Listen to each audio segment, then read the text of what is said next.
So the noble fight against the invisible enemy has inflicted a steep toll on the American workforce. As we all know, millions of Americans sacrificed their jobs in order to battle the virus and save the lives of our fellow citizens.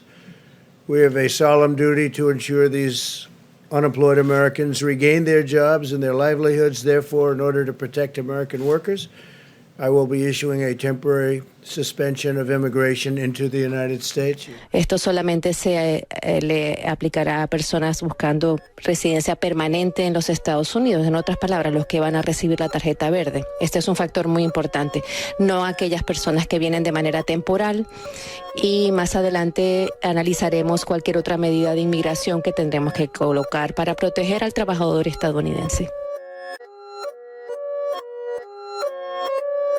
Bienvenidos a Latinos en la Pandemia, el primer podcast de Enlace Latino en sí sobre nuestra comunidad en Carolina del Norte. Episodio número 9. Los tiempos difíciles. Hoy es 21 de junio y ya son más de 50.000 los casos confirmados de COVID-19 en Carolina del Norte. Más del 45% corresponde a la comunidad latina. Estamos llegando al final de nuestra primera temporada y nos toca hablar de un tema complejo y difícil en tiempos complejos y difíciles para todos nosotros. La comunidad latina se enfrenta a desafíos cada vez más grandes. En el inicio del episodio escuchábamos al presidente Donald Trump mientras anunciaba la suspensión de la inmigración por 60 días. Así lo llamaron, suspender la inmigración. Pero nadie sabía bien a quiénes afectaba y de qué forma. Más tarde aclararon que lo que se suspendía realmente era la entrega de green cards o permisos de residencia. Vamos a discutir cómo estas políticas afectan nuestras vidas. Es un tema complejo, confuso y que generó muchas dudas y desinformación. Pero antes queremos compartir la alegría de una pequeña victoria. La Corte Suprema falló a favor de los Dreamers y 700.000 jóvenes latinex pueden seguir soñando. Aquí el episodio. Mi nombre es Estefanía Arteaga, soy parte de la red migrante de las Carolinas o Carolina Migrant Network, como se dice en español, en inglés, y soy originalmente de El Salvador. Estefanía trabaja para ayudar a personas detenidas por ICE que necesitan ayuda legal. También vive las dificultades del proceso de inmigración en carne propia. Mi mamá estaba ya esperando su cita con inmigración para su residencia, y pensamos que en abril se la iban a dar. Ahora ya ni sabemos, ¿verdad? Así que dependiendo en qué tipo de proceso migratorio esté uno, todo ha cambiado. Y desafortunadamente, igual como el Departamento de Salud, el Departamento de Homeland Security o el Departamento de Justicia no ha proveído información adecuada o de un modo que se pueda entender correctamente para estas poblaciones. El caso de la mamá de Estefanía es parte de los casos afectados por el decreto presidencial de suspender procesos migratorios para, supuestamente, proteger el trabajo de estadounidenses nativos. Pero la madre de Estefanía vive en Estados Unidos desde 2002. Mi mamá ha estado con mi padrastro por mucho tiempo, pero nunca se quisieron casar ni comenzar el proceso migratorio. Ella estaba protegida por el TPS, Temporary Protective Status para los salvadoreños. Y bueno, este año que pasó a finales del 2019 decidió aplicar a su residencia. Al fin se casaron con mi padrastro y comenzaron el proceso, puso sus huellas. Ya solo estaba esperando la entrevista, y en ese tiempo, ¿verdad? ya estábamos esperando, ya nos decía la abogada que ya casi les tocaba la entrevista a ella y mi padrastro para probar, ¿verdad?, que su matrimonio era verdadero, y nada que ver. Ahora estamos en esta pandemia. Por ahora, los pedidos o peticiones de Green Card, cambios de estatus o solicitudes familiares deben esperar, sin certeza ni fecha segura. Mi nombre es Raúl Pinto, soy abogado de inmigración con el Centro de Justicia de Carolina del Norte. Es una organización sin fines de lucro localizada en Raleigh. Raúl se especializa en derechos de inmigrantes y refugiados. Nació en Chile, pero creció y se formó en Estados Unidos.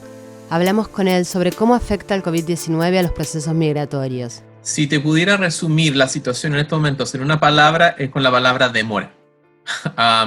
todos los procesos de inmigración en estos momentos van a ser demorados, ya sea si el caso está en corte, ya sea si es que el caso está en la agencia de inmigración, ¿no? Por ende, entonces, las personas han tenido que tener mucha paciencia sobre cómo se está desarrollando sus casos. Demorados y sin saber qué sigue a continuación. Por ahora el futuro no es claro para quienes esperan una audiencia. Las cortes de inmigración, por ejemplo, están cerradas hasta el 6 de julio. Así que entonces la Corte no ha escuchado ningún tipo de caso, ya sea caso preliminar o casos individuales, hasta todavía esa fecha, y no tenemos cierto si es que van a cerrar después de esa fecha. Hasta el año pasado, 21.688 casos se encontraban pendientes de resolución en la Corte de Inmigración de Charlotte, que cubre los estados de Carolina del Norte y Carolina del Sur. Sin contar las demoras por la pandemia, se calcula que el tiempo que un inmigrante debe esperar por su caso es de 2 años y medio. La oficina de inmigración que recibe los casos de ajuste de estatus, de peticiones matrimoniales, todavía tampoco ha abierto para entrevistas uno a uno. Los únicos servicios que están haciendo en estos momentos son de ciudadanía, que abrieron recién esta semana, creo que esta semana o la semana pasada. Pero entonces, esos cierres van a demorar a todas los otros tipos de casos que se estén adjudicando, ¿no? Entonces, por ejemplo, hemos visto retrasos para una persona que está aplicando para asilo en la Corte de Inmigración, donde han habido fechas que se han obtenido hasta de audiencias iniciales hasta 2025, hasta el año 2025. Entonces, ha sido en realidad muchas demoras con cualquier tipo de proceso que tenga que ver con inmigración. ¿Pero qué pasa con estas demoras? ¿Pueden afectar el resultado final de una petición migratoria? Depende. Por ejemplo, si tú tienes una petición matrimonial, o sea, tu esposo que es ciudadano americano, ciudadano o residente permanente, ponte tú, sometió una petición para darte una visa, ¿no? Y en ciertos casos, ese tipo de peticiones requieren una entrevista con inmigración, ¿ya? Y si esa entrevista entonces no se puede hacer, pues la persona entonces está acumulando presencia indocumentada en los Estados Unidos, que entonces puede afectar el beneficio final. Sin embargo, nadie es culpable de una pandemia y tampoco de la crisis en Estados Unidos por el coronavirus. De manera, en general, la demora no debería. Pero la otra cosa es que es la finalidad del proceso también. O sea, por ejemplo, si una persona está aplicando para su green card, por ejemplo, ¿ya? Y estas demoras y tiene una aplicación que no debería demorarse tanto tiempo, que la persona no tiene ningún tipo de historial criminal, que debería ser aprobada con relativa facilidad, esa persona te queda esperando y se queda en la intemperie de cuándo le van a aprobar esa aplicación, y eso es una injusticia, pienso.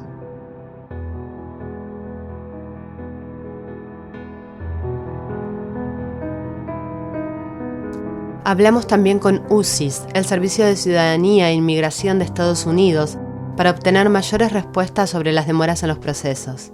Mi nombre es Ana Santiago, yo soy jefa de prensa para USIS, para el sureste de los Estados Unidos y el Caribe.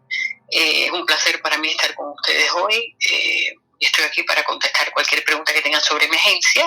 Debo aclarar que mi agencia es una de las muchas agencias de inmigración que tiene el gobierno de los Estados Unidos, que se concentra en ciudadanías estadounidenses, así como residencias, permisos de trabajo y algunas visas. Le preguntamos cuál es la situación actual de USIS. Bueno, después que tuvimos que cerrar las oficinas por razones de esta pandemia global, ¿no? Como han hecho cientos y miles de negocios y de agencias gubernamentales alrededor del mundo, se tomaron todas las medidas y precauciones necesarias y los estudios necesarios para poder una vez más abrir y poder servir a nuestros aplicantes, ¿no? Como tú sabes, esta es la agencia de inmigración más grande del mundo. No es fácil gerenciar sobre una cosa así, ¿no? Entonces, hace una semana y media ya abrimos otra vez las oficinas. Ha sido una apertura paulatina. Todavía hay oficinas que no han abierto, pero están al abrir, y poco a poco estamos recibiendo ya los aplicantes. Ya se están haciendo ceremonias de naturalización de nuevo para que la gente pueda obtener su ciudadanía americana, que estaban en un proceso y de momento se vio todo detenido en marzo. Ana Santiago asegura que se están reanudando los servicios. Poco a poco se están reanudando todos. Hemos empezado con las personas que estaban en medio de un proceso y por la pandemia tuvo que eso parar, ¿no? Eso incluye, por supuesto, la ciudadanía, los procesos de ciudadanía, las entrevistas, algunas de residencia, personas que por razones, por ejemplo, gente que estaba aquí con una visa de visitante y no podía viajar para regresar a su país de origen, y tuvimos que extenderle esas visas, ¿no? Ese fechado, para que esas personas después no sean penalizadas, ¿no? No era su culpa de que no podían regresar a sus países. Mientras abren de a poco y toman medidas para proteger a los empleados y a quienes peticionan, Ana Santiago nos afirmó que tanto en las oficinas de Raleigh como en Charlotte se pueden iniciar nuevas peticiones de forma online o por correo tradicional. Es importantísimo. Como todos sabemos, una situación de inmigración, una decisión de inmigración es algo que le cambia la vida a las personas, ¿no? Esto no es una cosa ligera, ni la tomamos a la ligera nosotros. Déjame darte el teléfono para que las personas tengan el teléfono a mano, que pueden llamar y averiguar lo que está pasando con su caso, si no han sido ya notificados por nosotros de lo que está pasando y lo que deben hacer. Y ese número es el 1-800-375-5283. Lo voy a repetir: 1-800-375-5283. Y otra vez, muchísimas gracias y qué placer poder hablar con los oyentes.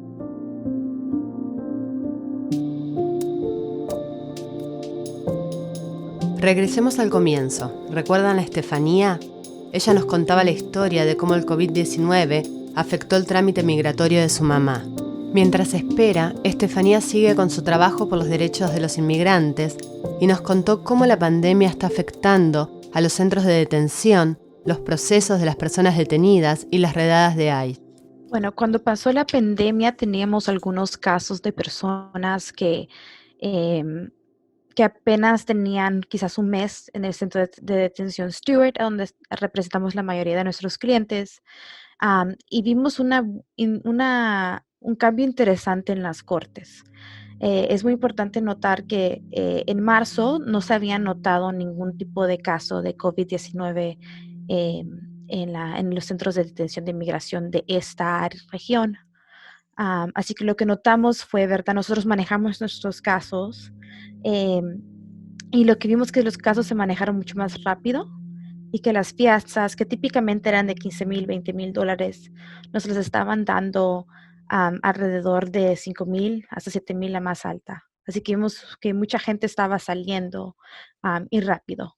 Pero ¿por qué se estaban tomando estas decisiones que en principio parecen favorecer a los detenidos? Yo creo que en ese tiempo, ¿verdad? En marzo, había mucha preocupación sobre el modo que podían haber brotes de COVID-19 adentro de las cárceles.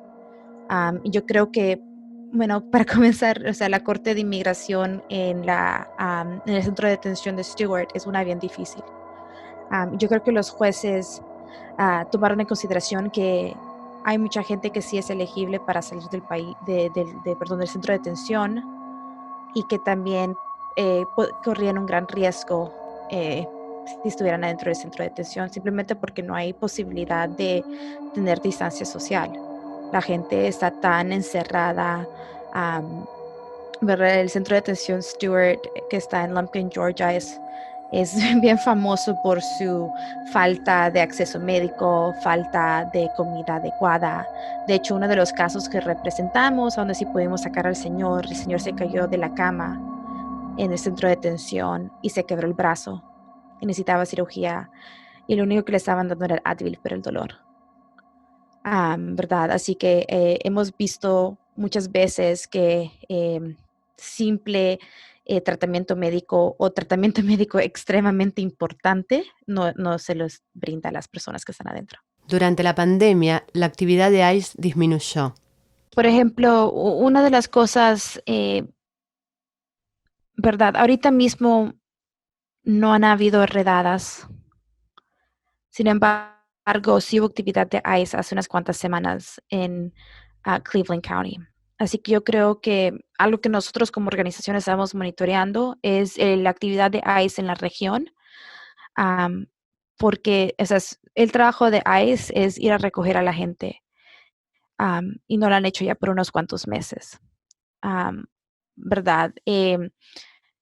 S- Eso, eso no significa que no han recogido una persona aquí, otra persona allá, pero lo que quiero dejar saber es que no se han hecho, no hemos visto las redadas que vimos en febrero del año pasado, a donde más de 200 personas fueron recogidas. Así que tengan mucha precaución. 6 de cada 10 detenidos en cárceles de inmigración de Carolina del Norte no tienen cargos criminales, según el reporte del Centro de Información de Acceso a Registros Transaccionales, TRAC, de la Universidad de Syracuse de Nueva York. Para nosotros el proceso de inmigración, ¿verdad? Estar en centros de detención es un problema humanitario porque especialmente en esta región vemos muchas violaciones de derechos civiles y mucha injusticia de parte del gobierno.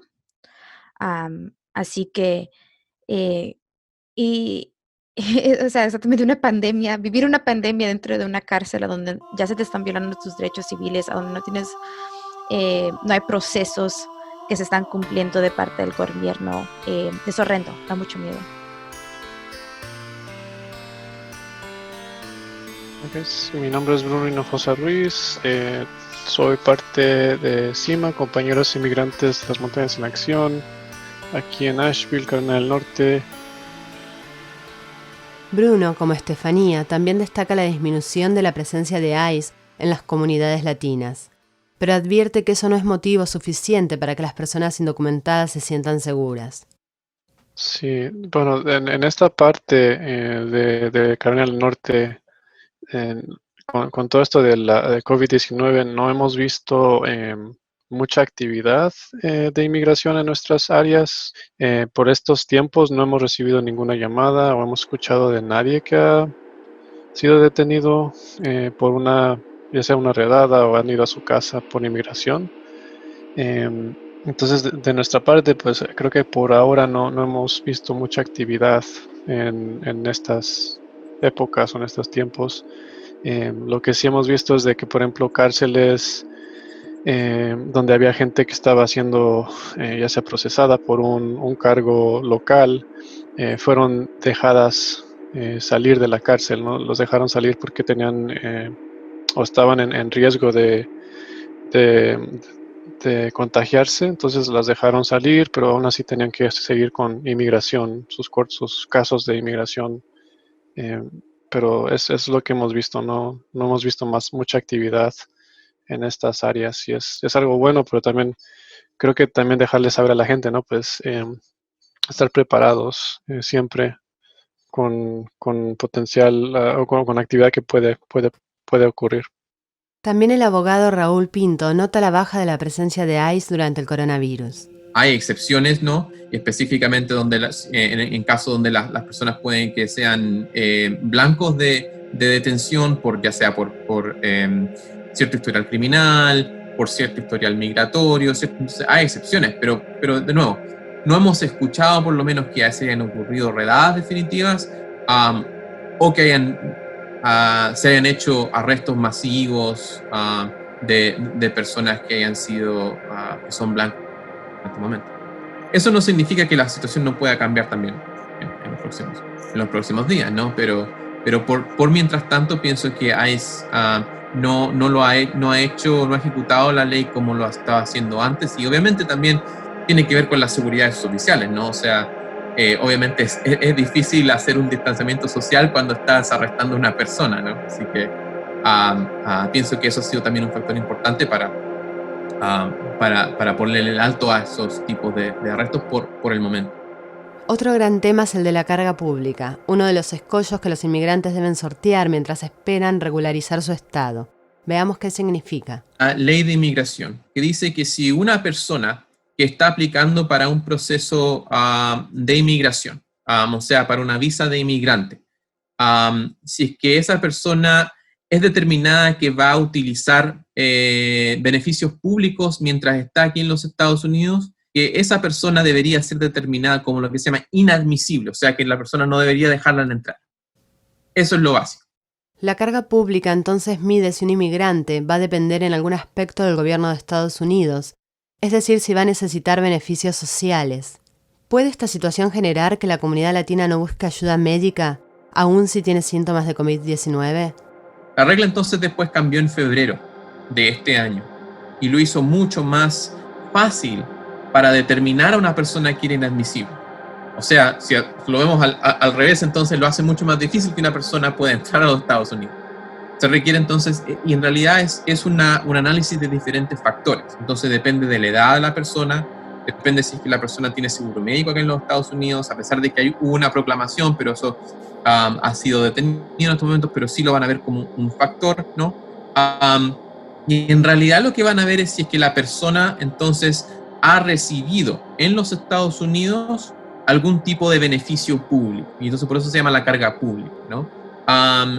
Los beneficios sí son sumamente específicos y son usualmente beneficios monetarios, ¿ya?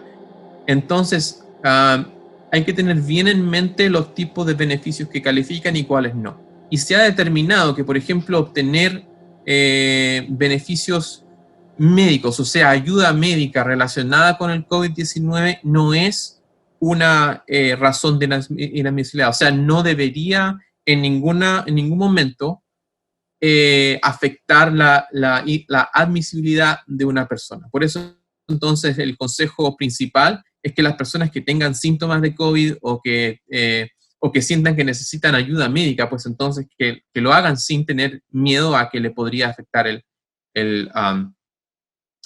estatus migratorio, ¿no? Recibir atención médica por COVID-19 no puede ser tomado en contra de una persona en su proceso migratorio cuando los casos y las peticiones se reabran tras la pandemia.